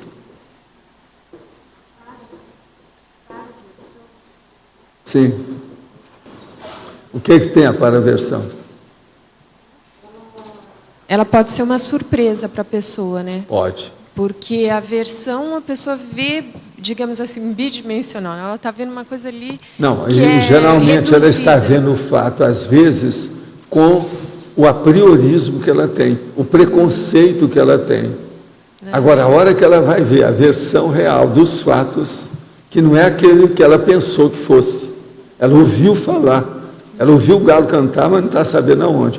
A hora que ela vê a realidade que é de uma pessoa diretamente, a coisa muda de figura. Mas também tem relação com, por exemplo, o fato aqui, a pessoa que não tem visão de outras vidas, ela vai ter Agora, uma versão. o ideal é você escutar sempre uma consciência amparadora para mostrar qual é a paraversão que ela tem daquele tema.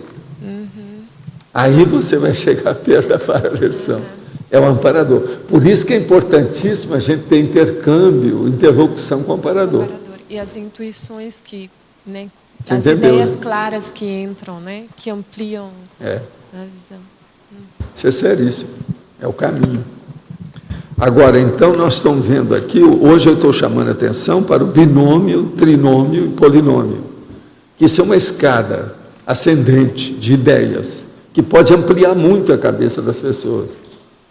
Agora, nessa questão da interexistencialidade, isso é extraordinariamente importante. A gente pensar nesse processo de complexidade paulatina, pouco a pouco, chega nessa complexidade. Binômio, trinômio, polinômio. Às vezes a pessoa não vê que nós estamos falando isso aqui praticamente o tempo todo. Quase todo dia nós temos alguma coisa nesse sentido. O que tem? Assim, eu posso ficar com esse? Obrigado. Tá. Você perdoa, não sei. Então, os nossos comerciais, por favor. Obrigada. As pontuações da tertúlia de hoje foram 101 assinaturas no livro de presença, 28 perguntas presenciais, 18 perguntas respondidas online, 34 votos presenciais, 10 votos online. Hoje temos 5 recados. Marta, balanço existencial. Antônio, prova da Conscienciologia. Kelly e Alessandro, curso prática da trirotação da IBEX. Rosa, programa Vervetografia. Vivian e Natália, congraçamento. E antes, o Fernando vai falar sobre amigos da enciclopédia.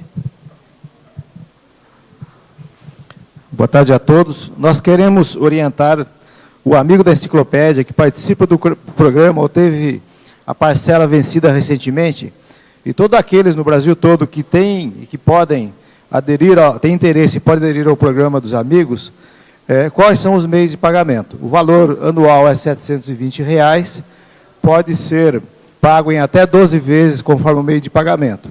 Pode fazer pelo site aí, www.enciclopediadaconscienciologia.org, com os cartões de crédito Amex e Visa.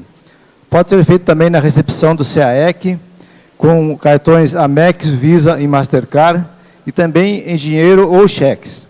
E também pode ser feito um depósito na conta do Banco do Brasil, à vista, na agência 3270, a conta 44.000, dígito 0, enviando a cópia do depósito. Qualquer dúvida ou dificuldade para acessar o site, para pagar a orientação, pode ligar na recepção do CAEC no 45 35 25 26 52. Obrigado. Boa tarde a todos. O convite da Apex é para as pessoas que têm interesse em aprofundar os seus conhecimentos a respeito da programação existencial, fazer uma avaliação profunda, e esta avaliação pode ser feita durante a semana do dia 5 ao dia 8 de março de 2011, no curso Balanço Existencial. Dentre as atividades desse curso, nós vamos ter um campo proéxico que vai ser instalado pelo professor Pedro Fernandes e pela professora Marina Tomás. Esse curso visa facilitar a que o aluno tenha acesso às informações do curso intermissivo. Algumas pessoas já aproveitaram o desconto que vai até o dia 31 de dezembro. Então, as informações podem ser obtidas através do site www.apexinternacional.org/balanço sem o cedilha, ou então pelo telefone 045 3525 2652. Obrigada e até logo. Pessoal, boa tarde a todos. Nós queremos lembrar uma semana para a realização da 5ª prova geral de Conscienciologia. Então vai acontecer agora no próximo domingo, aqui no Auditório do Discernimento, a partir das 8 horas da manhã.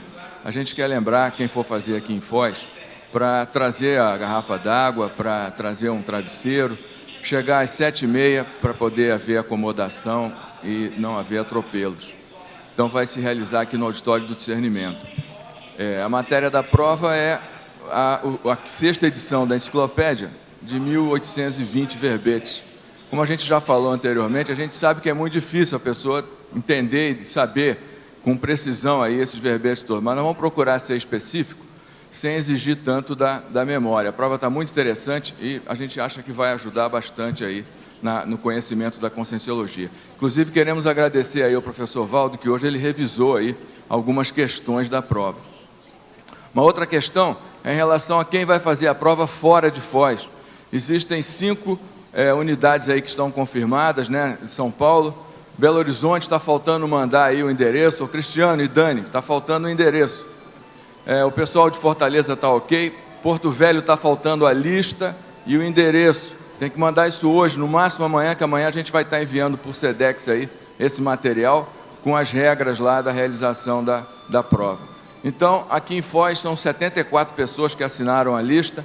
Então, a gente quer lembrar aí a oportunidade, a importância dessa oportunidade para que a gente possa ter um maior número de pessoas aproveitando aí, né, esse momento. Qualquer dúvida, a gente está aí à disposição. Obrigado. Boa tarde a todos. Queria fazer o convite aos colegas intermissivistas a participarem do curso Prática da Tridotação Consciencial na INVEX. Venha desenvolver sua intelectualidade, parapsiquismo e a comunicabilidade. O curso vai acontecer do dia 20 a 23 de janeiro, no Rio de Janeiro. Então, fica o convite para quem quer contribuir com a implantação do Holopensione da INVEX na cidade do Rio de Janeiro. Vai ser um evento muito importante para a implantação da Sinvex e o desenvolvimento dessas ideias lá. Então, fica o convite para todos vocês. Nosso contato seria o e-mail contato@sinvex.org. Para quem tiver interesse ou dúvidas em relação ao evento, a gente vai estar informando. Obrigada. Boa tarde a todos. Queremos convidar todos os interessados em escrever um verbete para o próximo curso, que vai ser intensivo, do dia 9 a 13 de fevereiro do próximo ano. Pedimos também que todos os interessados façam suas inscrições até o dia 20 de janeiro. Por quê?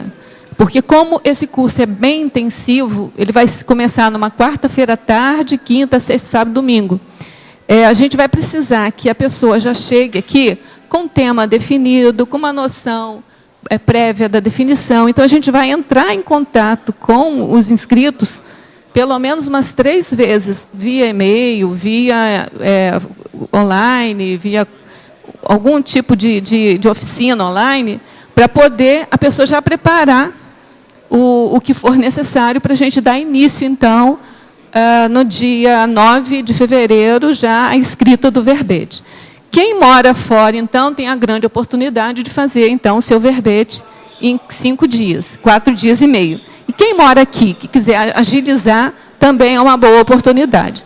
Então, só repetindo aqui, a gente pede para os interessados fazerem as suas inscrições até o dia 20 de janeiro. Tá bom? Obrigada.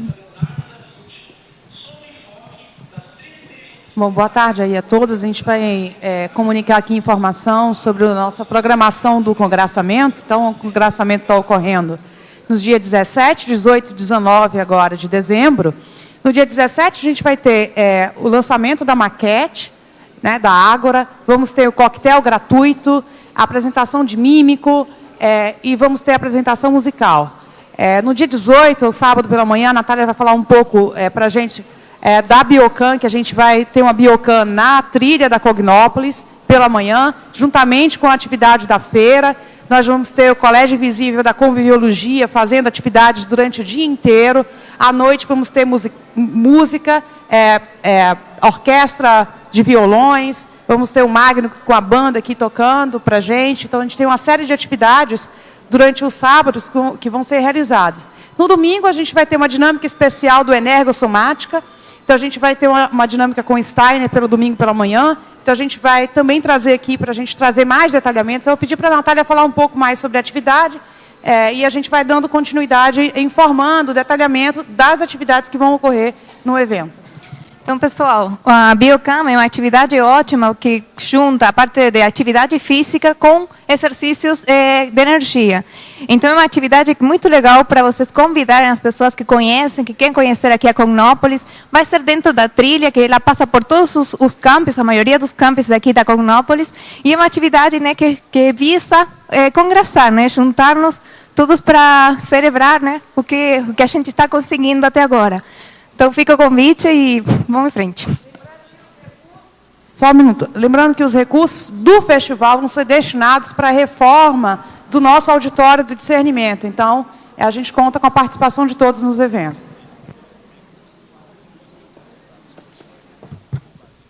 O verbete eleito para amanhã é relação de discernimento, especialidade discernimentologia. Obrigada e boa tarde a todos.